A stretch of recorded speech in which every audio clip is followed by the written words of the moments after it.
ከወራት በፊት ጆኒ ንቃተ ህሊና ብሎ ራሱን የሚጠራውን ወጣት በሰከንዶች ውስጥ ሲያንፈራፍረው ሴዶ ያኔ በቤቱ ቁጭ ብሎ ተመልክቷል።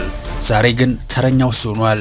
በርካቶች እኔ ማርሻል አርት ንጉስ ነኝ የሚለውን ቲክታከርና ተፋላሚ ከሚሰለቅጣቸው እንቁላሎች ባለፈ ዛሬ በኬድ ውስጥ ገብቶ ቃሉን በተግባር እስኪያስመሰክር ሲጠብቁ፣ ሌሎች ደግሞ ይህ ውድድር ሞተር ከመሸከም ድንጋይ ተሸክሞ ከመሮጥ ሲሚንቶ ከመደብደብና ጣውላ ሲሰብሩ ከመታየት የላቀ በርካታ እውቀትን እንደሚጠይቅ ተናግረዋል። ቀጥለውም 10 ያልወዳደርም እያለ ትኩረት የሚስበው እንደሚሸነፍ አውቆ ቢያንስ ገንዘብ ላግኝበት ብሎ እንደሆነም ጠቅሰው ትችታቸውን ሰንዝረውበታል። በእርግጥ ሴዶ በዚህ ግርግር ቢዝነሱን አሳልጧል።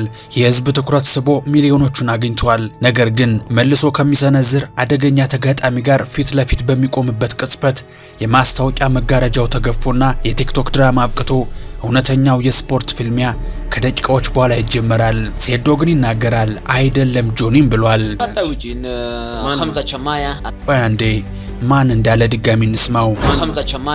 ካምዛት ቺማይቪ ያልተሸነፈው ተዋጊ ልክ እንደ ካቢብ ኑርማጎሜዶቭ ሁሉ በኤምኤምኤ ታሪክ ውስጥ እነዚህን ስሞች መርሳት ፈጽሞ የማይቻል ነው። እናንተ የምታውቁት ከስልክ እንጨት ጋር የሚፋለመውን ሴዶን ነው። ዛሬ ማሳያችሁ ሰው ግን ገና በ9 ዓመቱ ከእውነተኛ ድብ አውሬ ጋር ይፋለም ስለነበረው እንደ ሴዶ ማርሻል የማይጮህ ዝምተኛ፣ ያዙኝ ልቀቁኝ የማይል ምረት አልባ እሱ ማን ነው ካላችሁ ካቢብ ኑርማጎሜዶቭ። በኤምኤምኤ ታሪክ ውስጥ ብዙ አሸናፊዎች፣ ብዙ ሻምፒዮኖች፣ ከዚያም በላይ ደግሞ ተፋላሚያቸውን ድምጥማጣቸውን የሚያጠፉ ትንታጎች አሉ። ነገር ግን 29 ግጥሚያዎችን አድርጎ አንድም ሽንፈት የማያውቅም ተቃዋሚዎቹን በስነ ልቦናና በአካል ሰባብሮ የሚወጣ አንድ ሰው አለ። እሱም ከዳጌስታን የበቀለው ደኤግል እያሉ የሚያሞካሹት ንስሩ ካቢብ ኑርማጎሜዶቭ ነው። የካቢብ ታሪክ የሚጀምረው ከተለመደው የጅም ስልጠና አለያም ከቴኳንዶ አይደለም። ገና በ9 ዓመቱ ከእውነተኛ ድብ ጋር እየታገለ እንጂ። ይህ ለሌላው ዓለም አስፈሪና አስደንጋጭ ቢመስልም ለአሰልጣኙ የካቢብ አባት ግን ወንድነትን መገንቢያ ብቸኛው መንገድ ይህ ነበርም። ካቢብ ከልጅነቱ ያደገው አትልፈስፈስ በሚል በአባቱ መመሪያ ነው። ይህ ከድብ ጋር ሲታገል ያደገ አንበሳ ፊት ለፊቱ ሰው ሲቆምማ ገና በአይኖቹ ይገድላል። ልቡ ፍርሃት ምን እንደሆነ ፈጽሞ የማያውቅ ይመስላል። ካልጨረሰህ ከፊት ዞር ላይል ለራሱ ቃል የገባ ይመስል እስከ መጨረሻው ጠብታ ድረስ ነፍስን ያስጨንቃታል። ካቢብ ወደ ውጊያ ሜዳ ሲገባ የሚያደርገው የመጀመሪያው ድርጊት ተቃዋሚዎቹን አእምሯዊ ሽብር ውስጥ መክተት ነው። ጭንቅላቱ ላይ ጣል የሚያደርጋት የዳጌስታን ባሪ የነጭ በግ ጸጉር ባርኔጣ እንዲሁ መዘነጫ ከመሰለ ተሳስታል። ለካቢብና ለተፋላሚው ይህች ኮፍያ የኩራት የጽናትና የቅድመ አያቶቹ የጦረኝነት መንፈስ ምልክት ናት። ከግጥሚያው በፊት በሚደረጉ በፌስ ኦፍ ክስተቶች ላይ ካቢብ የብዙዎችን ቁጣና ጩኸት ፍጹም በረጋ መንፈሱ ይመለከታል። ከቀናት በፊት እንደነበረው የሀገራችን ፌስ ኦፍ እንደ ሴዶ ማርሻል እግሩን አያነሳም። እንደ ንቃተ ህሊና በጥፊ ተማቱ አይሸሽም። ፊቱ ላይ የሚታየው ቅንጣት ያህል ፍርሃት አለመኖር ተቃዋሚዎቹ ገና ወደ ኦክታጎን ሳይገቡ በስነ ልቦና እንዲሸነፉ ያስገድዳቸዋል። በኤምኤምኤ ታሪክ ውስጥ እጅግ ትልቁ ከፍተኛ ጥላቻና ገንዘብ ያስገኘው ግጥሚያም የኦፍሲ 229 ነበር። ካቢብ ከአይርላንዳዊው ኮኖር ማክግሬጎር ጋር ዓለም የማይረሳው ፍልሚያ። ኮኖር ከግጥሚያው በፊት የካቢብን አባት ሃይማኖቱንና ሀገሩን በመስደብ የካቢብን አእምሮ ለመጉዳት ሞከረ፣ ተሳካለትም። ነገር ግን ከኦክታጎን ውስጥ ካቢብ 4 ዙሮችን ሙሉ ሲያንቀባረረውና አንገቱን ቆልፎ እጅ እንዲሰጥ ባደረገው ጊዜ መልሱ ግልጽ ነበር። ከድሉ በኋላ ግን በታሪክ የማይረሳው ክስተት ተከሰተ። ካቢብ በቁጣ የተሞላውን ስሜቱን መግታት አቅቶት የኦክታጎኑን አጥር ዘሎ በመውጣት የኮኖሩን አሰልጣኞች ለማጥቃት እንደ ሚሳኤል ተወረወረ። የተጋጣሚውን ፊት በቡጥ እየነረተ በል አሁን እናውራ ሲለው ተደመጠ። ሌትስ ቶክ ናው። ይህ ድርጊት በዓለም አቀፍ ሚዲያዎች ትልቅ መነጋገሪያ ቢሆንም ለካቢብ ግን የክብሩና የሃይማኖቱ ወሰን መታፈር መግለጫ ነበረም።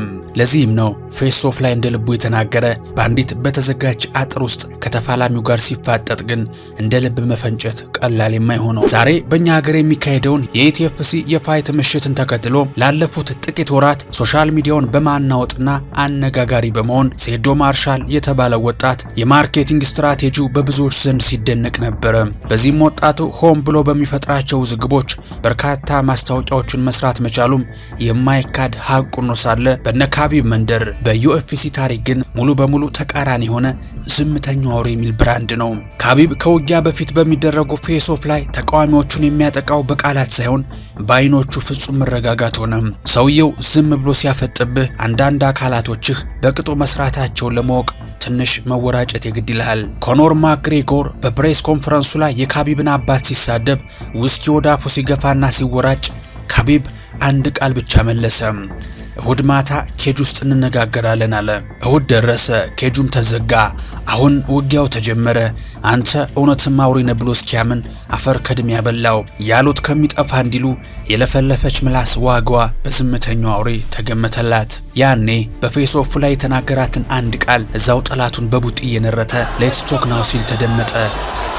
በኤምኤምኤ ታሪክ ፌስ ኦፍ ላይ ያዙ ይልቀቁኝ ብለው ሪንግ ውስጥ ግን በደቂቃዎች አፈር ከድሜ ሲበሉ ከታዩ ተወዳዳሪዎች መካከል ደግሞ ትዕቢት የወለደው ውርደት ተብሎ የተዘገበውን የሮናልዶ ሮሴና የዳና ዋይትን ታሪክ በቅንጭቡ ላስቃኛችሁ። አሁን የምናየው በኤምኤምኤ ታሪክ ውስጥ እጅግ በጣም ያበደ ከፍተኛ ቁጣ የተሞላበት ፌስ ኦፍ አድርጋ ነገር ግን በኦክታጎን ውስጥ በሰከንድ ውስጥ በገዛ ሀገሯ ሕዝብ ፊት በአሳፋሪ ኖካውት የተመለሰችውን የብራዚላዊቷን ተዋጊ ታሪክ ነው። በአውሮፓውያኑ 2015 በሪዮ ዲ ጃኔሮ ብራዚል ዩኤፍሲ 190 ሊካሄድ አንድ ቀን ቀርቷል። ያልተሸነፈችው የሴቶች የባንታሞዌት ሻምፒዮን ሮንዳ ሮሲ ከብራዚላዊቷ ተዋጊ ቤቴ ኮሪያ ጋር ፊት ለፊት ተገናኙ። ቤቴ ኮሪያ ገና ሚዛን ደፍታ እንደወረደች አእምሮዋን ሳተችም። በከፍተኛ ጩኸት ፊቷ ላይ በወጣ የቁጣ ስሜት ወደ ሮንዳ ሮጠችም። የሮንዳ ፊት ላይ ተጠግታ አታልቅሺ፣ እኔ አጠፋሻለሁ፣ ፊትሽን አፈር ከድሜ ያበለዋለሁ እያለች በአራት ቋንቋዎች ትዝትባት ጀመርም። ዳናዊትና የደህንነት ሰራተኞች እሷን ለመያዝና ሁለቱን ለማራራቅ ከፍተኛ ትግል ማድረግ ነበረባቸው። ኮሪያ በስታዲየሙ የነበሩትን የሀገሯን ደጋፊዎች በማነሳሳት የሮንዳን ስም እያጠፋች ጭራሽ ዘፈነችም። ነሐሴ 1 ቀን 2015 ግን የፍርድ ቀን ሆነ። የኦክታጎኑ በር ተዘጋ። በሚዛን መደገፊያ ወቅት ያን ያህል የተወራጨችው ቤቴ ኮሪያ በገዛ ሀገሯ ደጋፊዎች ፊት ሮንዳን ለመስበር ዝግጁ ትመስል ነበረም። ደውሉ እንደተደወለ ኮሪያ በአንድ የጋለ ጡጫ ዓመት ለመጀመር ሞከረች። ሮንዳ ምንም አይነት ፍርሃት ሳያድርባት የኮሪያን ጥቃቶች በሙሉ አክሽፋ ወደ ኬጁ አስጠጋቻትም። ከዚያም አንድ ከባድ የቀኝ መንጋጋ ጡጫ አሳረፈችባት። በቃ ያ ሁሉ ያዙ ይልቀቁኝ እዚህ ላይ ያበቃ። ጊዜው 34 ሰከንድ ብቻ። ውጤቱ ከባድ ኖካውት ሆኖ ተመዘገበ። በሚዛን ማረጋገጫ ወቅት ያዙ ይልቀቁኝ ስትል የነበረችው ቤቴ ኮሪያ በ34 ሰከንድ ውስጥ መሬት ላይ በወዷ ተደፍታ አፏ መሬት ነክቶ በዳኛው እስክትነሳ ድረስ ራሷን ስታወደቀችም። ሮንዳ ሮሴ ከድሉ በኋላ ወደ ኮሪያ ተጠግታ በሚዛን መድፊያ ወቅት ኮሪያ ያለችውን ቃል በመድገም በአንድ አረፍተ ነገር አፌዘችባት። ዶንክራ ያለቻት አታልቅሽም። ይህ አጋጣሚ በኤምኤምኤ ታሪክ ውስጥ ከልክ ያለፈ ትዕቢትና በግጥሚያ ሜዳ ላይ የሚደረግ የመድረክ ላይ ተወራጮች እንዴት ወደ ትልቅ አሳፋሪ ውርደት እንደሚቀየሩ ትልቅ ማሳያ ሆኖ ይኖራል። ይህ ሁሉ ሲሆን ግን ካቢብን ለአንድ ሰከንድ እንኳን ማስጨነቅ የቻለ ዙፋኑን ያናወጠ ተደባዳቢ ነበር ወይ ካላችሁ መልሱ አዎ ነው። በ2019 ፓይሬር ከካቢብ ጋር ሲገናኙ አደገኛ ስልት አዘጋጅቶ ነበርም፣ የሚሳካለትም ይመስል ነበርም። ነገር ግን በሶስተኛው ዙር ላይ መላውን ዓለም ያስደነገጠ ክስተት ተፈጠረ። ካቢብን ፓይሬር መሬት ላይ ሊጥለው ሲሞክር ፓይሬር የካቢብን አንገት በክንዱ ስር አጥብቆ በመያዝ እጅግ ኃይለኛ በሆነ መንገድ አንገቱን ቆለፈበትም። በዚያች ሰከንድ በዓለም ዙሪያ የሚገኙ ሚሊዮን ተመልካቾች ትንፋሻቸውን ዋጡም። የካቢብ ፊት ቀላ፣ የአንገቱ አጥንት ሊሰበር ደረሰ። 28 ፍልሚያዎችን ያልተሸነፈው ሰው ሲያጣጥር ታየም። በሚያስደነግጥ ሁኔታ ጨዋታው ሊጠናቀቅ ጥቂት ሰከንዶች ብቻ ቀርተውት ነበረም። ነገር ግን የካቢብ አእምሮዊ ጽናት እዚያ ጋር ታየ። ፍርሃት ውስጥ ከመግባት ይልቅ ሰውነቱን አዞረ። ፓይሬር ጉልበቱን እስኪያጣ ድረስ ትንፋሹን ጠብቆ በመቆየት ከአንገት ስራቱ አስደናቂ በሆነ መንገድ አመለጠ። ወዲያውኑ ውጊያውን ወደሱ የበላይነት ቀይሮ ንጉሱ እንደለመደው ድሉን ተቀዳጀ። ካቢብ ማርኬቲንግን በቃላት ሳይሆን በክብር ተቃዋሚዎቹን ደግሞ በቲዮሪ ሳይሆን በፍጹም የበላይነት አስተማረ። ተፈተነ፣ ነገር ግን አልተሰበረም። ይልቁንስ ታሪኩን የሚያስታውሰው ንጉስ ሆኖ አለፈ። በአውሮፓውያኑ በ2020 በአባቱና በአሰልጣኙ አብዱል መናፕ ህይወት ማለፍ ምክንያት ካቢብ ትልቅ ሐዘን ውስጥ ወደቀ። በዩኤፍሲ 254 ጀስቲን ኬጅን በሁለተኛው ዙር ካሸነፈ በኋላ ካቢብ መሬት ላይ ተደፍቶ በከፍተኛ ስሜት ተንሰቅስቆ አለቀሰ። በዚያች ሰከንድ ዓለም አቀፍ የሻምፒዮንነት ቀበቶን አውልቆ አስቀመጠ። እናቱ ያለ አባቱ ሌላ ምንም አይነት ፋይት እንዳያደርግ የጠየቀችውን ቃል በማክበር በ29 ድል በ0 ሽንፈት ከስፖርቱ ዓለም ካቢብ በክብር ተሰናበተ። ካቢብ ኑርማጎሜዶቭ የኤምኤምኤ ፋይት ተዋጊ ብቻ አልነበረም። እሱ የጽናት፣ የዲሲፕሊን፣ የአባት ፍቅርና የአይበገሪነት ምልክት እንጂ። 29ኙም ገቡ፣ 29ኙም ተሸነፉ። 0 ሽንፈት ካቢብን ታሪክ ሁሉ የሚያስታውሰዋል። የዳጌስታኑ ንስር ካቢብ ኑርማጎሜዶቭ። የምንወዳችሁ ተመልካቾቻችን ይህንን አስደናቂ ካቢብንና በኤምኤምኤ ታሪክ ውስጥ የተፈጠሩትን አይረሴ ክስተት የቃኝንበትን ይህን ቪዲዮ እንደምን አገኛችሁት? እንደተለመደው ሀሳብና አስተያየታችሁን በኮሜንት መስጫው ላይ ልታሰፍሩ እንችላላችሁ። በአዲስ አበባ ስለሚካሄደው ኢቲኤፍሲ ላይስ የማን ደጋፊ ናችሁ?